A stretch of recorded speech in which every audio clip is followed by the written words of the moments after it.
Pendaki yang mencoba untuk mencapai puncak Gunung Everest dan berdiri di puncak dunia akan kehilangan usaha mereka. Bahaya dari mana-mana dalam pendakian panjang, ada risiko sakit ketinggian ekstrim, angin tak terduga dan cuaca beku. Ada juga ancaman longsoran salju, gelombang pasang salju yang besar dan tak terbendung yang dapat mengubur seseorang hidup-hidup dalam hitungan detik atau membuat mereka terdampar, membuat mereka membeku sampai mati, dingin dan sendirian. Adalah kenyataan yang menyedihkan bahwa tidak semua orang yang mengunjungi Everest kembali turun lagi, dan jarang sekali musim pendakian berlalu tanpa gunung tersebut tidak memakan korban lagi. Terletak di perbatasan antara China dan Nepal, di sub-range Himalaya Tibet, Everest adalah salah satu dari 7 keajaiban dunia alam dengan ketinggian 29.031 kaki atau 8.848 meter. Gunung Everest telah menarik banyak pendaki gunung berpengalaman selama beberapa dekade. Tapi bahkan untuk pendaki gunung yang paling berpengalaman sekalipun, mendaki lereng bersaljunya jauh dari mudah. Kematian yang terjadi di Gunung Everest bukanlah hal baru dan ratusan orang diyakini telah meninggal saat mencoba mendaki puncak yang berbahaya. Sayangnya, karena risiko membawa beban berat turun dari gunung, banyak dari mereka yang meninggal di Everest ditakdirkan untuk tinggal di sana selamanya. Tubuh beku mereka berfungsi sebagai penanda kuburan mereka sendiri. Cukup sulit untuk menggerakkan tubuhmu sendiri ke atas dan ke bawah Everest, dan dalam banyak situasi membawa tubuh ke bawah sama sekali tidak mungkin. Mayat jiwa-jiwa yang hilang ini tersebar di seluruh dan terkadang di bawah permukaan Gunung Everest. Tapi beberapa dari badan-badan itu berbeda dari yang lain dan memiliki nama khusus di dalam file organisasi SCP. Mereka menyebutnya SCP-5140. SCP-5140 adalah sebutan yang diberikan kepada sejumlah mayat beku yang ditemukan di seluruh Everest. Tidak jelas berapa banyak SCP-5140 yang ada, meskipun beberapa perkiraan jumlahnya di suatu tempat antara 100 hingga 200. Saat ini, tidak diketahui apakah semua SCP-5140 adalah mayat pendaki yang mengalami tragedi di gunung tertinggi di dunia, atau jika beberapa di antaranya adalah sesuatu yang lain sama sekali. Tapi, sementara asal mereka tidak jelas, jika kamu bersentuhan dengan 5140, tidak akan ada keraguan bahwa itu berbeda dari tubuh normal pendaki yang sudah mati. Itu karena mayat SCP-5140 sangat mirip vampir dalam beberapa hal. Itu bukan untuk mengatakan bahwa mereka sebenarnya adalah vampir. Mereka tentu saja bukan mayat hidup dan tidak dapat berfungsi setelah kematian. Tapi, seperti vampir yang secara tradisional menguras darah untuk bertahan hidup, tubuh itu menguras panas. Mayat SCP-5140 bersifat ektoentropik, artinya mereka tidak mematuhi hukum termodinamika normal. Setiap kali mayat ini terkena sumber panas, termasuk panas tubuh manusia, mayat akan langsung menguras sumber dari setiap dan semua energi panas. Namun, suhu benda-benda SCP-5140 ini tetap sama, terlepas dari seberapa banyak panas yang dapat mereka serap, tetap pada 50 derajat Fahrenheit atau 10 derajat Celcius yang konsisten. Jika ada orang hidup yang bersentuhan langsung dengan salah satu mayat SCP-5140, tubuh akan menyerap panas alami tubuh mereka, menurunkan suhu tubuh korban hingga 10 derajat Celcius dan menyebabkan mereka mati. Dan begitu mereka mati, tubuh mereka kemudian menjadi ciptaan baru SCP-5140. Sebagai catatan tambahan, ini mungkin terasa samar-samar mengingatkan pada anomali lain yang menampilkan mayat yang tampaknya tidak bergerak yang berbahaya bagi siapapun di sekitar mereka, SCP-2316. Anomali ini merupakan bahaya memetika kuat yang terdiri dari sejumlah besar mayat manusia yang tenggelam. Mayat-mayat ini sangat berbahaya untuk didekati bahkan pada jarak yang cukup jauh, karena bahaya memetika yang melekat pada anomali menyebabkan mereka yang terkena pengaruh mengenali mayat di dalam air sebagai orang yang mereka kenal, terutama sejak masa kanak-kanak mereka. Seperti panggilan sirene, korban terpikat ke dalam air percaya bahwa tubuh yang dikenal memanggil mereka. Jika para korban tidak dihentikan, dikarantina atau diberi perawatan amnestik, mereka pada dasarnya dianggap hilang. Mereka akan berjalan ke dalam air dan diserap secara kolektif menjadi hanya tubuh yang mengambang di air. Sementara organisasi saat ini tidak percaya bahwa ada hubungan resmi antara kedua anomali, kesamaan tidak dapat disangkal dan layak untuk dipertimbangkan. Mari dilanjut. Saat ini tidak jelas apakah mayat SCP-5140 disebabkan oleh semacam infeksi atau parasit yang menyebar di antara mayat yang ditemukan di Gunung Everest. Jika ini masalahnya, organisasi belum mengungkap pasien 0 akar penyebab dari tubuh yang terinfeksi ini. Ada sedikit juga untuk menentukan mengapa tubuh yang meninggal membutuhkan penyerapan panas, serta bagaimana mencapai ini dan juga menjaga suhunya tetap rendah tapi tidak beku. Mengingat bahwa berinteraksi dengan SCP-5140 bisa berakibat fatal, tampaknya sifat anomali ini dapat ditularkan melalui kontak dan paparan, seperti penyakit atau parasit. Tapi, tidak ada efek anomali yang diamati di antara orang yang hidup yang mengunjungi Gunung Everest. Ada kemungkinan bahwa mayat SCP-5140 telah mengembangkan beberapa bentuk mutasi anumerta sebagai akibat dari terbunuh selama longsoran Everest dan terkubur di salju. Tubuh mereka kekurangan panas setelah kematian. Bagaimanapun, Everest dikenal dengan suhu dinginnya kadang-kadang mencapai serendah 1 derajat Fahrenheit atau minus 17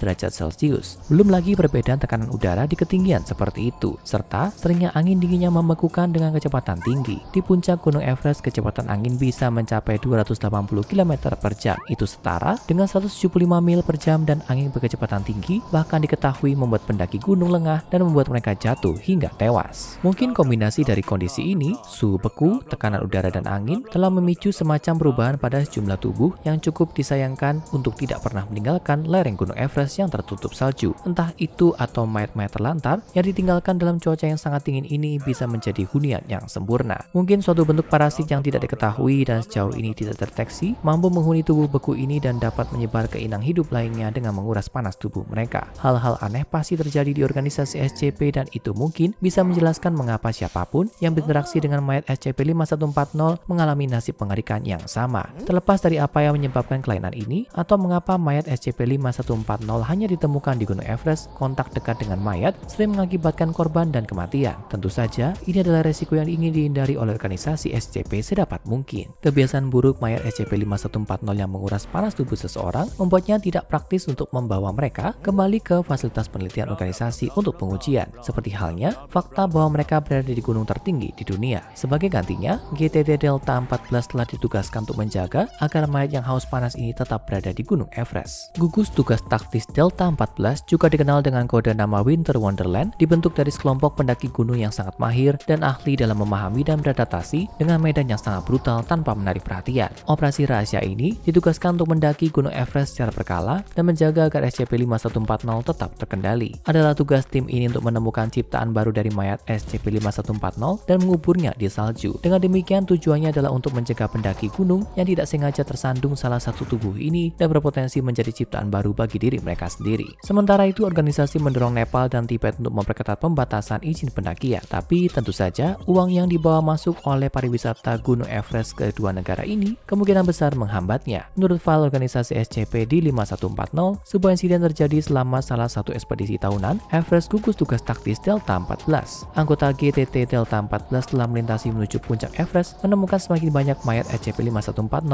saat mereka mendaki gunung. Seperti yang diperintahkan, tim mengubur setiap mayat beku yang mereka temui di bawah selimut salju. Delta 14 menyadari bahwa ada lebih banyak mayat beku dalam misi ini. Berspekulasi bahwa mungkin angin kencang Gunung Everest telah meniup salju yang telah mereka kubur pada misi sebelumnya. Salah satu Delta 14, seorang pria bernama Charlie Smith, sedang berkorespondensi dengan rekan-rekannya di base camp mereka. Charlie melaporkan bahwa salah satu rekan Winter Wonderlands-nya, Patrick, telah menyentuh salah satu mayat SCP-5140 ketika tim mencapai puncak dan bahwa dia sekarang dikuburkan menurut protokol setelah menjadi ciptaan 5140. Saat mereka mulai turun dari puncak Everest, Charlie mengirimkan komunikasi mendesak ke base camp, melaporkan bahwa dia menemukan 3 mayat SCP-5140 lagi di tempat perkemahannya ditinggalkan, kecuali 3 mayat ini berbeda dari yang pernah dia temui sebelumnya. Mayat-mayat ini entah bagaimana masih bergerak. Mencoba untuk bergegas menuruni gunung, Charlie melaporkan bahwa banyak mayat SCP-5140 menghalangi jalannya dan menguras panas tubuh rekan satu timnya, Arnold, untuk menjadikannya salah satu dari mereka. Arnold telah membawa perbekalan tim, termasuk cadangan oksigen untuk memerangi kekurangan udara guna bernafas di ketinggian Gunung Everest. Charlie mencoba dengan sia-sia menggunakan pistol suarnya untuk membersihkan jalan, berharap untuk mengalihkan perhatian mayat yang sekarang berjalan dengan sumber panas. Tapi itu tidak berpengaruh. Pesan terakhirnya ke base camp memperingatkan seluruh Delta 14 untuk tidak datang ke puncak Everest. Dengan Charlie yang panik mendesak mereka untuk tidak membiarkan pendaki mendekatinya. Pesan terakhirnya hanya menyatakan bahwa gunung itu berbahaya. Sebuah divisi penyelamat dari Gugus Tugas Taktis Delta 14 tiba kurang dari 2 jam kemudian, melacak lokasi terakhir Charlie yang diketahui melalui suara GPS. Anehnya, terlepas dari pesan panik dari Charlie, tidak ada tanda-tanda kejadian SCP-5140. Tak satu pun dari tumpukan mayat yang telah dia peringatkan kepada mereka dapat terlihat di atas salju, dan tentu saja tidak ada satupun dari mereka yang bergerak. Tidak lama kemudian, tim penyelamat menemukan Charlie. Dia sudah mati tapi tidak kehabisan panas atau berubah menjadi ciptaan lain dari SCP-5140. Tidak, sayangnya setelah membawa rekan mereka yang jatuh kembali ke pangkalan, otopsi mengungkapkan bahwa Charlie kemungkinan meninggal dengan cara yang sama seperti yang dialami banyak pendaki lain di Everest. Dia mati lemas karena kekurangan oksigen. Pemeriksaan lebih lanjut dari perlengkapannya mengungkapkan bahwa katup asupan oksigen Charlie telah rusak sebelumnya saat pasukan mendaki ke puncak Gunung Everest. Rekan satu timnya, Arnold Hillary dan Patrick Edman, juga ditemukan di gunung, tapi hanya Patrick yang diubah menjadi SCP-5140. Arnold baru saja meninggal karena paparan sama seperti Charlie. Tim penyelamat menyimpulkan bahwa karena kekurangan oksigen yang cukup, Charlie Smith berhalusinasi melihat mayat SCP-5140 bergerak dan menghalangi jalannya, menghabiskan saat-saat terakhirnya dalam ketakutan saat saat kondisi gunung perlahan membunuhnya. Organisasi masih tidak yakin apa yang menyebabkan tubuh menjadi ciptaan SCP-5140 atau bahkan berapa banyak dari mereka yang ada di Everest. Tapi, perkembangan besar dan meresahkan baru-baru ini telah dibuat. Setelah peningkatan suhu global menyebabkan longsoran besar yang mengakibatkan sebagian besar gunung yang sebelumnya tertutup salju tebal menjadi terbuka, organisasi mengirim pesawat yang dilengkapi dengan peralatan pencitraan termal untuk memindai gunung. Apa yang mereka temukan sama membingungkannya dan juga menakutkan. Mayat SCP-5140 tidak hanya tersebar di permukaan gunung Everest, tapi juga sebagian besar Everest. Gunung itu sendiri adalah tumpukan besar mayat hanya menunggu untuk menguras kehidupan dari siapapun yang mencoba mendakinya dan mengubahnya menjadi bagian permanen dari puncak. Jadi, jika kamu merencanakan perjalanan ke Himalaya, berharap untuk mencoret mendaki gunung Everest dari daftar pencapaianmu, mungkin lewati saja. Jika tidak, kamu mungkin mendapati bahwa pendakiannya bahkan lebih dingin dari yang kamu harapkan. Sekarang, tonton SCP-1861 kru HMS Wintersheimer dan SCP-3082 Putra dan Putri Neverland yang hilang untuk misteri yang lebih membingungkan dari organisasi SCP.